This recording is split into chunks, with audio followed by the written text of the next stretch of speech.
गेले 6 महिने महाराष्ट्रात देश विघातक एक गँग निर्माण झाली। या सिंडिकेट मध्ये बांगलादेश बॉर्डरवरचे 2 एजंट आहे। या सिंडिकेटचे केंद्र मालेगाव आहे। त्यात 2 पॉलिटिशियन आहे।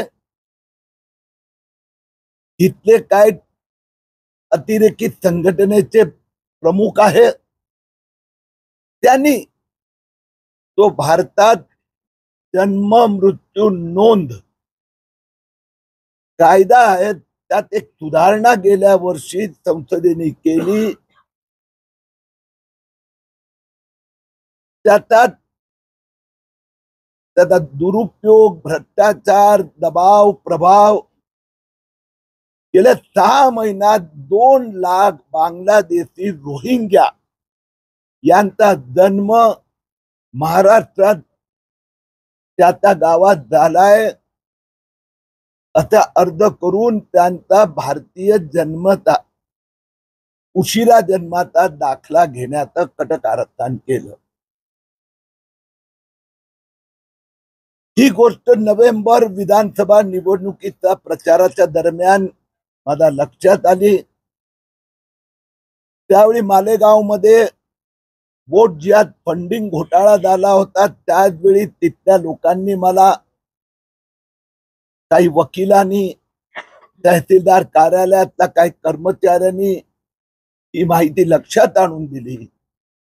देवेंद्र फडणवीस मुख्यमंत्री झाल्याबरोबर मी त्यांच्या कानावर हे लक्षात टाकलं आणि आता हा घोटाळा आज उघडकीस आला आहे। या घोटाळ्यात मुख्यमंत्री महोदयांनी 3 प्रकाराची कारवाईच्या सूचना दिल्या आहेत। मालेगाव, अमरावतीत SIT बसवली आहेत। नवीन जन्म म्हणजे उशिरा ते जन्म प्रमाणपत्र देण्यावर प्रतिबंध टाकला आहे।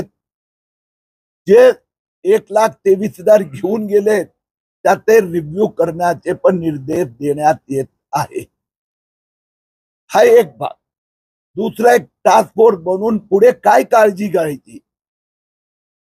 आणि तिसरी गोष्ट, ATS द्वारा हे ज्यांनी गेम प्लॅन केलं त्यांच्यावर कारवाई आणि ज्या बांगलादेशी लोकांनी खोटे पुरावे दस्तावेज देऊन अर्ज केले आहे त्यांच्यावर फौजदारी कारवाई।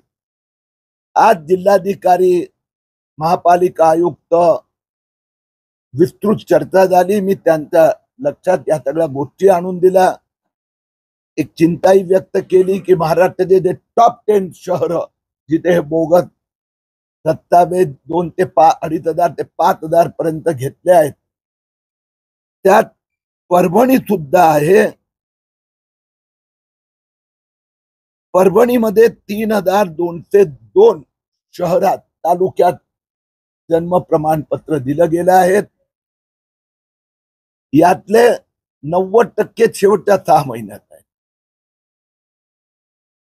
जे टॉप 10 आहेत त्यात अकोला 4,849, सिल्लोड 4,730, अमरावती 4,638, मालेगाव 4,318, पातूर 3,978, लातूर 3,421, अचलपूर 2,657, भोकरदन 2,594, संभाजीनगर 2,448।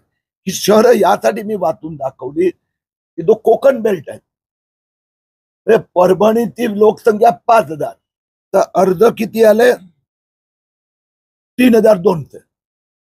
पुण्याची लोकसंख्या शहराची 45 लाख, अर्ज मंजूर झाले फक्त 60। मुंबईत 58। तर मराठवाडा आणि विदर्भात मोठ्या प्रमाणात या जे गँगनी एक्झिक्युशन केलं आहे। पुन्हा एकदा सारांश, हा घोटाळा मुख्यमंत्री देवेंद्र फडणवीस यांनी इनिशिएटिव्ह घेतला म्हणून बाहेर आला। नवीन वर प्रतिबंध, जे जुनं दिले गेले आहेत त्याचा रिव्ह्यू केलं जाणार आणि पुढे हे देण्यासाठी काय कथा पद्धतीने चौकशी केली पाहिजे त्यासाठी एक टास्क फोर्स आणि त्याचबरोबर जे याच्या मागे गँग आहे त्या गँगचा तपास घेण्यासाठी आणि कारवाईसाठी एटीएस द्वारा कारवाई. आणि शेवटचा एक मुद्दा राहिला की हे जे बोगस ऍप्लिकेशन केले आहेत त्यांच्या विरोधात मी मालेगाव पोलीस स्टेशन येथे तक्रार केली आहे. मी पुढच्या शुक्रवारी पुन्हा मालेगावला जाणार आहे. त्या सगळ्यांवर फौजदारी कारवाई व्हावी. तर प्रमाणपत्र काढताना मोठ्या अडचणींचा सामना करावा लागतो. हे प्रमाणपत्र एवढे इझिली कसे प्राप्त झाले? आता आहे मी तुम्हाला आणखीन तुम्ही जे म्हणतात त्याच्यात आणखीन दोन गोष्टी वाढव. हे प्रमाणपत्र जे आहे हे अर्ज घेताना देताना त्या स्टाफला माहित होतं की फ्रॉड आहे.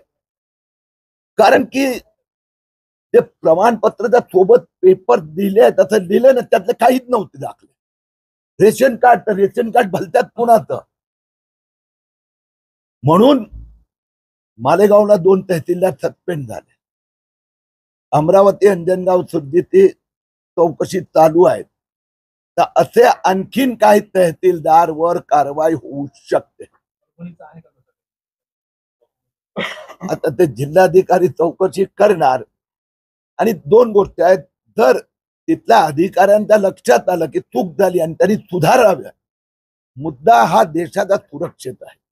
कारण की ज्यांना मिळालंय ना 99% बांगलादेशी मुस्लिम आहे.